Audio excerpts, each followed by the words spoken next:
তবু কিছু করা চাই। ক্যানি আর কবেটে আসলে ভাই ভাই। শীতের সবজি ভালো, শরতে কাশবন, বৃষ্টিটা ভেজা বাড়ি, বসন্তে উড়ুমন, গরমে সরম লাগে, গলাটা হাঁসফাঁস। নিয়মে মানতে হবে।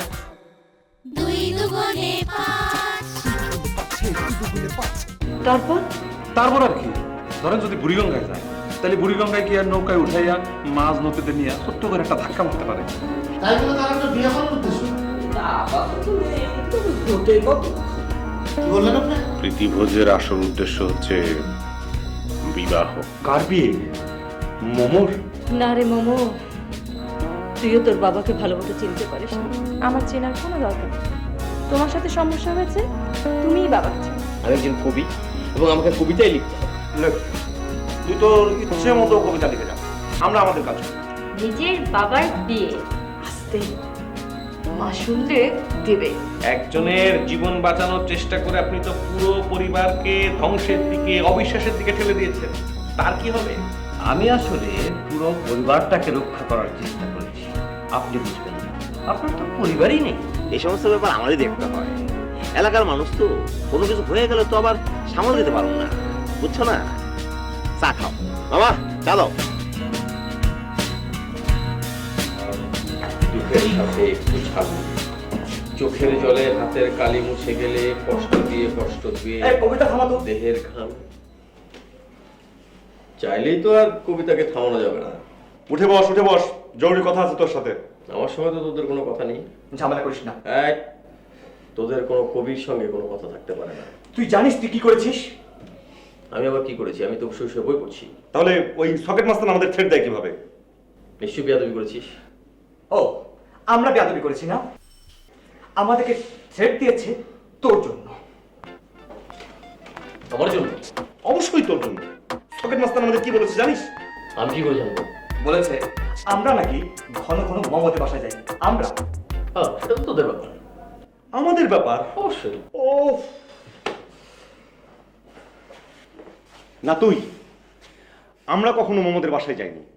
তুই ঘন ঘন বিভিন্ন অছিলায় মোহাম্মদের বাসায় গিয়েছিস, আর সকেট ভাই সেটা লক্ষ্য করেছে, আর সেজন্য আজকে আমাদের মাধ্যমে আসলে তোকে থ্রেট করেছে। আমাকে করবে কেন? আমাকে যদি থ্রেট করতো তাহলে আমাকে সরাসরি সে করতে পারতো, তাই না?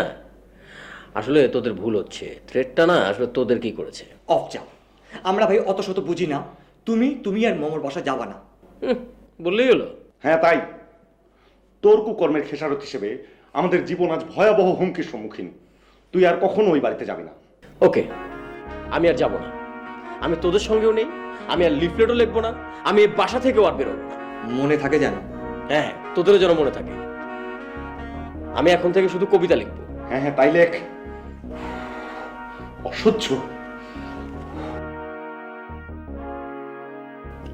ঠিক আছে, তাহলে তুমি বিকালে সাইজে গুজে রেডি দেখো, আমি তাড়াতাড়ি বাসা পেলাম, তারপরে দুজনে ঘুরতে যাবো। কি হলো, কথা বলতেছো না কেন? তোমার ভালো জায়গায় নিয়ে যাবো। সেই ভালো জায়গাটা কোথায়? ধরো যে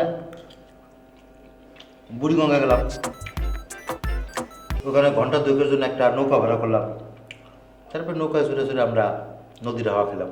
অসম্ভব, আমি যাব না। ঠিক আছে, নদী যদি তোমার ভালো না লাগে তাহলে চলো বোটানিক্যাল গার্ডেনে যাই। ওখানে পাহাড়ের মতো একটা জায়গা আছে, সুন্দর ঝর্ণাও আছে। না, আমি ওখানেও যাব না। কেন, ওইখানে সমস্যা কি? তুমি মনে করছো তোমার মতলব আমি বুঝতে পারছি না? বেড়াইতে যাওয়ার সাথে আবার মতলব কি? তোমার মতো লোক ঘুমের মধ্যেও মতলব খোঁজে। এই দুই জায়গার কোথাও আমি যাব না। তাহলে কই যাবে? আমি সমতল জায়গায় যাব, যেখানে অনেক মানুষ থাকবে, পুলিশ থাকবে, র্যাব থাকবে। কেন, পুলিশ র্যাব এগুলো দরকার কি? তোমার দরকার না থাকতে পারে, আমার তো দরকার আছে। আমি তো তোমার কথার কোনো মানেই বুঝতে পারতেছি না। আমি তোমার চালচলনের মানে বুঝতে পারছি, সেই জন্যই এই ব্যবস্থা।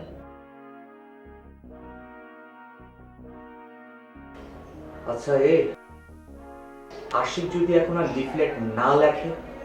তাই তো, তুই লিখতে পারবি না? আরে ধর, আমার গুল্লি মারলে একটা শব্দ বের হবে না। আমারও না, আমরা তো আসলে অন্য লাইনের লোক, তাই না? তা তো ঠিক, কিন্তু এখন কি করা যায়? ওই আশিককে পটাতে হবে, ওকে রাজি করাতে না পারলে আমাদের আয় উপার্জন সবই বন্ধ হয়ে যাবে। কে আশিক, নতুন কোনো কবিতা লিখছিস নাকি? হ্যাঁ, খুবই ভালো করেছিস বন্ধু। তোর কবিতার বিষয়টা কি? শিল্পী পড়বো? হ্যাঁ, পুরোটা পড়িস না, শুধু বিষয়বস্তুটা বলতো। আমি বসে বসে বলছি। বল। আসলে মানে এই কবিতাটা আমি লিখেছি কিছু আধুনিক বিষয়ের উপর। এই রিক্সা, একটি মাইক এবং রাস্তা। খুবই চমৎকার, সাংঘাতিক একটা বিষয়। আসলে আমার মনে হয় বাংলা সাহিত্যের ইতিহাসে তুই প্রথম যে এইরকম একটা বিষয় নিয়ে কবিতা লিখলো। হতে পারে। হ্যাঁ, খুব ভালো হয়েছে। তবে একটা ব্যাপার কি জানিস আশিক, জানিস রিপন, সভ্যতার ইতিহাসে না শুধু কবিতা না, লিফলেটের একটা বিশাল বড় ভূমিকা আছে। কিরকম? এই তোর যেমন ধর রাশিয়ান বিপ্লবে কমিউনিস্ট পার্টির ইস্তেহার, ওটাও তো একটা লিফলেট, তাই না? তাই তো। আরে হ্যাঁ, আরে একই ঘটনা তো বাংলাদেশে ঘটেছে। তোর মনে নেই গণজাগরণ তৈরিতে লিফলেটের কত বড় ভূমিকা আছে? হ্যাঁ সন্ন্যাসী, কোনো কোনো ক্ষেত্রে লিফলেট মানে কবিতার চেয়ে লিফলেট অনেক বড়। কবিতা তো সবাই বোঝে না, কিন্তু লিফলেটটা সবাই বোঝে। আরে একটা লিফলেট কিন্তু সবকিছু পাল্টে দিতে পারে। ইয়েস ইয়েস, আমাকেও এরকম লিফলেট লিখতে হবে। হ্যাঁ তো, তাহলে তুই কালকে লিফলেটটা তুই লিখে ফেল। বুঝতেই পারছিস, কবিতা আর লিফলেট দুটোর উদ্দেশ্য কিন্তু একই। হ্যাঁ, যাক, শেষ পর্যন্ত তোরা এই সত্যটা বুঝতে পেরেছিস। দাঁড়া, আমি লিখতে বসছি।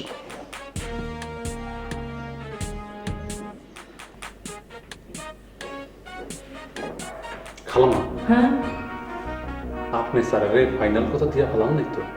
তা দিইনি, তবে এটা বলেছি যে আমি যে কোনো সমতল জায়গায় বেড়াতে যেতে চাই, যেখানে পুলিশ থাকবে, র্যাব থাকবে, এইসব আর কি।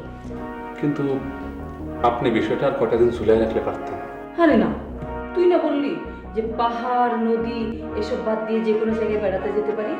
তা পারেন, কিন্তু সেটা তো বলছিলাম আপনার ওই শারীরিক সিকিউরিটির কথা বিবেচনা করে। হ্যাঁ। কিন্তু মানসিক সিকিউরিটি বলে তো একটা ব্যাপার আছে। ও বাবা, তাই নাকি? আচ্ছা, ব্যাপারটা একটু গভীরভাবে চিন্তা করেন তো। ধরেন স্যারে আপনার পার্কে নিয়ে গেল, পার্কে নিয়ে আপনারা দুজন একটু পাশাপাশি বসলেন, হ্যাঁ, বসে সিনেমা দম খাইলেন, সাথে ফুচকাও খাইলেন, স্যারে দুইখান মিডা মিডা কথা কইল, কমে পরে আপনার মনটা একটু নরম হইল, কি হইতে পারে না? তা তো পারে, মানুষের মন না কখন কি হয় বলা যায় নাকি।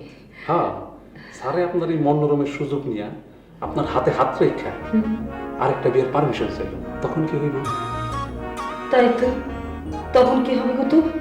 তখন যদি আপনি ইমোশনাল হইয়া স্যারের আরেকটা বিয়ের পারমিশন দিয়ে দেন। অসম্ভব, আমি কখনো বলতে পারবো না ওকে। এটা কি কথা বলেন খালাম্মা?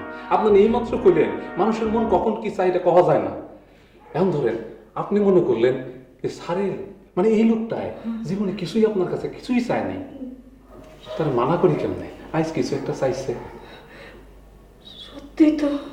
খালাম্মা, ও খালাম্মা, শোনেন, আমার দিকে তাকান। স্যারের এই ইমোশনাল ব্ল্যাকমেইলিং এর কোনো সুযোগ দেওয়া চাইব না।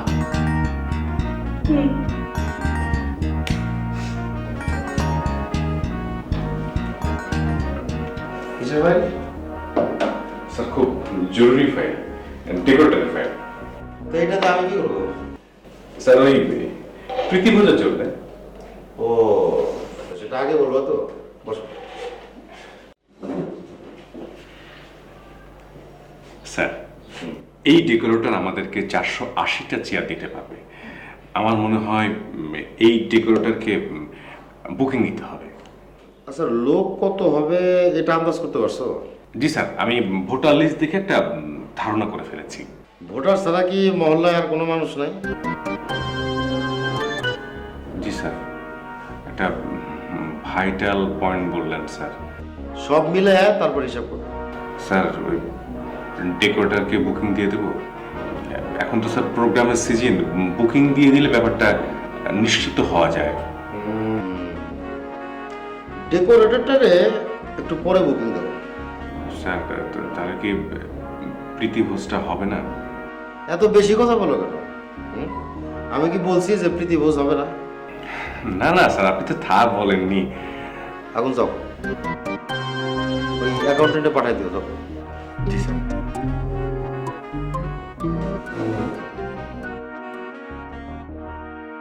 এমন ছেয়ে যায় যে পরিচিতি হয়ে যায়। বাংলাদেশে এই প্রথম বিশুদ্ধ। मिस्टर महादेवन का कहना है आपकी क्वालिफिकेशन जॉब के लिए काफी মোমো नहीं है। लेकिन मेरे डैड ডিসিশনটা নিয়ে নিলাম। आपकी बात जो है खुदा नहीं। খুব ভালো করেছো মা, এখন যাও সেটা এক্সিকিউট করো, যাও। কি ডিসিশন নিলাম সেটা শুনবি না? আমার আগ্রহ নেই। কি আশ্চর্য, এটার সঙ্গে তোর বাবা জড়িত, আমি জড়িত। মা, এটা তোমাদের দাম্পত্য জটিলতা। না না না, এটা একটা পারিবারিক জটিলতা, সেজন্য এটার মধ্যে প্রত্যেককে ইনভলভ থাকা উচিত। এই কুতুকুত আমার সঙ্গে একমত। ও, তার মানে তুমি অলরেডি কুতুব ভাইয়ের সাথে আলোচনা করে তারপর আমার কাছে এসেছো। মোমো, তুই আমার ক্রাইসিসটা বুঝতেই চাচ্ছিস না। ঠিক আছে, বলো কি ডিসিশন নিয়েছো বলো। আমি আজ বিকেলে তোর বাবার সঙ্গে কোথাও বেড়াতে যাব না। তুমি কোথাও যাবে কি না না যাবে না সেটা পুরোটাই তোমার ইচ্ছে। ব্যাস, আমি আর বাবা মিলে ঘুরে আসবো। সে কি, আমি কেন যাব না সেটা জানতে চাইলি না? সেটাও শুনতে হবে। আচ্ছা ঠিক আছে, বলো। আমার সন্দেহ হচ্ছে তোর বাবা আমাকে বেড়াতে নিয়ে গিয়ে না ইমোশনাল ব্ল্যাকমেল করবে। বাবা তোমাকে ইমোশনালি ব্ল্যাকমেল করবে? বাবা কেন তোমাকে ব্ল্যাকমেল করবে? আছে, সেটা তোকে বলা যাবে না, তুই তো বাচ্চা মানুষ। তাহলে কাকে বলা যাবে? কুতুব ভাইকে? নিশ্চয়ই, ওর মাথায় অনেক বুদ্ধি। তাহলে যাও না, কুতুব ভাইয়ের সাথে গিয়ে আলাপ করো। কুতুব ভাই হচ্ছে তোমার সমস্ত সমস্যা সমাধানের যোগ্য ব্যক্তি। আমার শোনো, তুমি আমার সাথে কথা বলতে আসলে অর্ধেক কথা পেটের মধ্যে রেখে আসবে না। কি বললি? আমি অর্ধেক কথা পেটে রেখে বলি? তাহলে তোর বাবা যে পুরো কথাটাই পেটে রাখে। উফ মা, তুমি দিনে দিনে একটা মানসিক রোগী হয়ে যাচ্ছ। ও, আমি তো এখন পাগল, বাবার মতো কথা বলতে শিখে গেছিস না? আমি কারোর মতো কথা বলছি না, আমার মতো করেই কথা বলছি। মা যাও তো, আমি টিভি দেখছি। যাও না।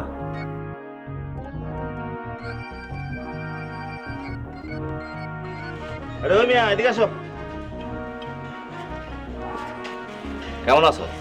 জি ভাই, ভালো। সালাম আলাইকুম। ওয়ালাইকুম সালাম। ওয়ালাইকুম সালাম। চা খাও। এই 2 কাপ চা দাও, দুধ চিনি বেশি দিয়া। দুধ চিনি বেশি দিয়া চা খেলে এনার্জি পাইবা। সকেট ভাই, আপনাকে একটা প্রশ্ন করি। একটাকে যত খুশি জিজ্ঞাসা করো। তুই নইলে গিয়ে আমার মহল্লার ভাই বেড়াতো, মানে পারাতো ভাই। আপনি প্রতিদিন কত কাপ চা খান? এটা একটা প্রশ্ন হইল মিয়া। হেৎ, তাও জিজ্ঞাসা যখন কই, এই ধরো 30 থেকে 50 কাপ। 50 কাপ? হ, আসলে ঘটনা হয়েছে কি, আমি তো প্রায় জেলখানায় যাই, আর একবার গেলে 3 থেকে 6 মাস থাকি। ওইটা তো চা খাওয়ায় না। যখন এলাকায় ফিরে আসি তখন ওইটা পচায় এলো। আচ্ছা, আপনাকে আরেকটা প্রশ্ন জিজ্ঞেস করি। আগে চালো, তারপর জিগাও, যত খুশি জিগাও। চালো।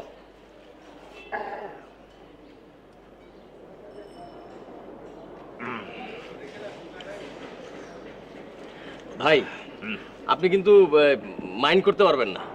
তুমি না মিয়া, আরে জিগাও তো। আচ্ছা, আপনার কোনো কাজ নাই, আপনি সারাদিন এনে বসে থাকেন? না মানে আপনি চলে কেমনে? তুমি না মিয়া, যা প্রশ্ন করো না। আরে আমার চলা কোনো ব্যাপার হইলো? আর কাজ কাম নাই, এটা কেনা গেছে। এই যে সারাদিন দোকানে বসে থাকি, এটাই তো আমার কাম। বসে থাকা আপনার কাজ? নাইলে কি কই, সারাদিন এখানে বইসা মহল্লার দেখভাল করি। ও আচ্ছা, ভালো ভালো। তুমি কি করো? জি আমি আসলে একটু একটু কবিতা লিখি। কবিতা? আরে তুমি তো দেখ কবি, হ্যাঁ? কবিতা লেখা কিন্তু খুব ভালো। আমি অবশ্য লিখতাম, এখন ঠিক মুড পাই না, তাই লিখি না। শোনো, তোমার দুটো কবিতা একদিন আমার শোনাও তো। জি আচ্ছা, আমি আপনি আপনি পড়বেন? না আমি পড়ুম না, তুমি শোনাইবা। জি শোনাবো। আজকে যাই ভাই? যাইবা কি? দাঁড়াও, আর এক কাপ চা খাও। না না না, আজকে আর চা খাবো না। ধরো মিয়া, চা না খাইলে কি খাইবা? চা খাইলে এনার্জি পাবা, আর যত এনার্জি পাবা তত কবিতা লিখতে পারবা। শোনো, যদি কবিতা লিখতে গিয়া কোনো সমস্যা হয় তাহলে কিন্তু আমি রিস্ক নেওয়া পারুম না, বুঝছো? এই আরো 2 কাপ চা দাও। রাখো, টাকা পয়সা নিয়ে চিন্তা করবো না, শুধু আমাকে ফলো করবা। কিন্তু টাকার পরিমাণটা কমে যাচ্ছে বলে মনে হচ্ছে।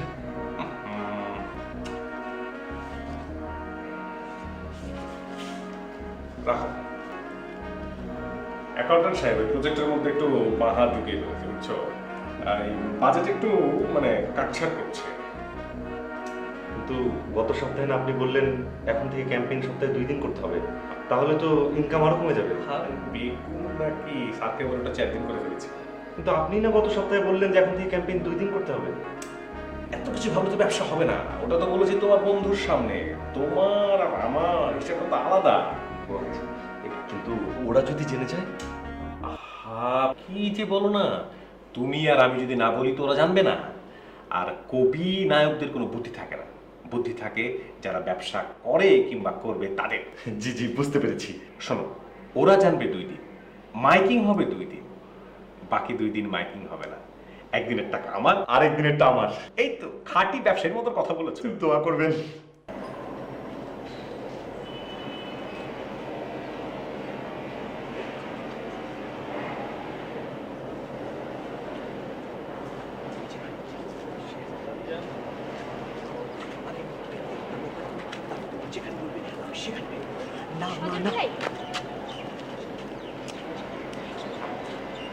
আমি? হ্যাঁ, কি সব বলছেন সজল ভাই? আপনি কি আমাকে চিনতে পারছেন না? ও সুমি, হ্যাঁ হ্যাঁ চিনতে পেরেছি। কেমন আছেন? ছি সজল ভাই, আমি আপনাকে এত ফিল করি আর আপনি আমাকে চিনতে পারছেন, আমি খুব কষ্ট পেলাম। প্লিজ সুমি, প্লিজ কষ্ট নিয়েন না। আপনি কষ্ট পেলে আমিও কষ্ট পাবো, প্লিজ। কি দেখছেন সজল ভাই? হ্যাঁ না, কিছু না, এই তো এমনি। আচ্ছা, আপনি বিড়বিড় করে কি বলছিলেন? ও আসলে ওই একটা ফিল্ম দেখেছি তো, ওই ফিল্মের নায়কের যে সংলাপটা ছিল না, ওটা খুব ভালো লেগেছে, ওটাই বলছিলাম। আমারও ফিল্ম দেখার খুব শখ। দেখলেই পারেন। কিন্তু একা একা তো ফিল্ম দেখার ইচ্ছা হয় না। তাহলে তাহলে 2 জন মিলে দেখেন, আপনি আর মমো 2 জন মিলে। আচ্ছা, আপনি দেখলেও তো পারেন। আমি? আচ্ছা, আপনি কি বলেন তো, আপনি তো একটু ফোনও করতে পারেন। ফোন করব? কাকে? আমাকে, মোমোকে। আসলে আপনার বা মামার কারো ফোন নম্বর তো আমার কাছে নেই।